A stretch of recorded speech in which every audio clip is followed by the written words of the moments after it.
First day game day na sa FIBA World Cup Asian Qualifiers at ito na ang umpisa at opening game ng torneyong ito. Iran laban sa team ng Iraq. Walang sinayang na oras ang Gilas team pagkatapos ng konting pahinga nila sa biyahe. Paglapag sa Guam ay ensayo na kaagad ang kanilang inatupag. Pinakiramdaman ang home court ng kalaban. Nakita rin natin nandun na si AG Edu, newlywed, bagong kasal pa yan pero kita naman natin maglalaro para sa Gilas at na-appreciate natin ang ganitong klase ng dedikasyon ng mga players natin kapag tinatawag sila at maglalaro para sa ating bayan. Umpisa na nga ng mga laro sa FIBA World Cup Asian Qualifiers at nasabi na ni Coach Tim Cone na lalaban sila at kukunin nila ang dalawang panalo kontra sa team ng Guam. Hindi pa rin madali dahil alam na alam nila na papalag ang team ng Guam pero mas malakas na Gilas ang makakalaban ng Guam kumpara sa Gilas na naglaro sa FIBA Asia Cup. Dahil mas lumaki at lumawak pa ang option ng Gilas frontline, meron na tayong QMB.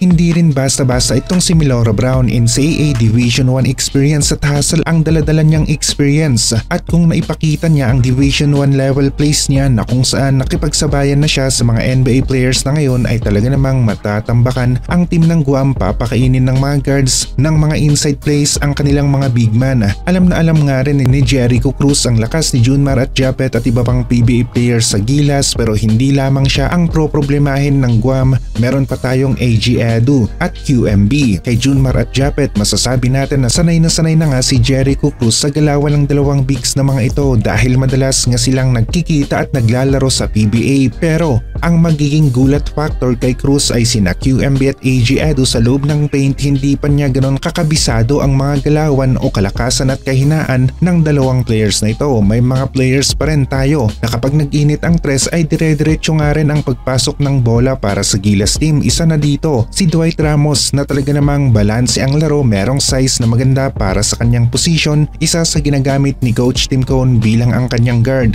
Kevin Kiambao, malaki ang chance na pumutok nga ulit ang laro niya laban sa team ng Guam at alam naman natin na may tira sa 3-point area ang player na ito. Marami pa tayong mga players na may dissenting 3-point shooting at kakailanganin natin sila laban sa team ng Guam. Kay Soto naman, pakiramdam nga niya ay nawala siya ng 2 taon sa basketball court pero ayon na rin sa ating big man, ang gusto lang niya sa ngayon ay maabot ang pinaka best form, yung pinaka 100% ng kanyang recovery at maging game ready na nga kahit anong oras. Basta nasa ganito na siyang kalagayan base na rin sa evaluation ng kanyang doktor at trainer ay handa na nga si Kai na maglaro. Umaasa nga rin si Kai sa evaluation talaga ng kanyang doktor at ng kanyang trainer na kasama niya sa kanyang rehab sessions.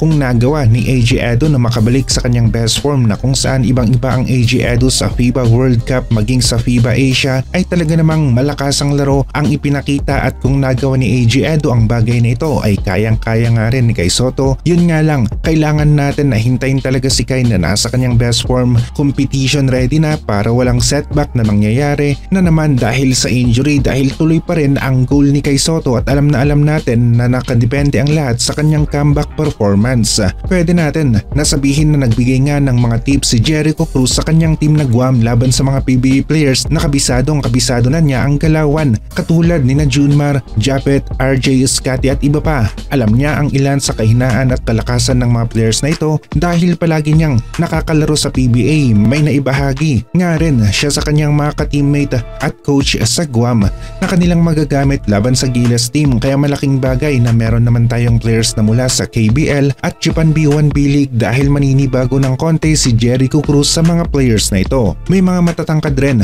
na mga players ang team ng Guam na tatapat sa mga 6'10 players natin. Yun nga lang, hindi ganon kalalim ang kanilang bench. Dito natin nakikita na madidihado ng konti ang team ng Guam sa lalim ng kanilang rotation at kung pagod na ang kanilang best 5 o starting 5 ay bababa ang kalidad ng kanilang laro, habang ang Gilas masasabi ko na di kalidad lahat ang kanilang mga players. Kada palitan hindi bababa ang lakas ng Gilas team. Maging yung height natin sa frontline hindi nagbabago, habang ang team ng Guam kapag pinalitan na ang kanilang sentro ay liliit na o madidihado na ng konti sa height ang team ng Guam sa loob ng paint.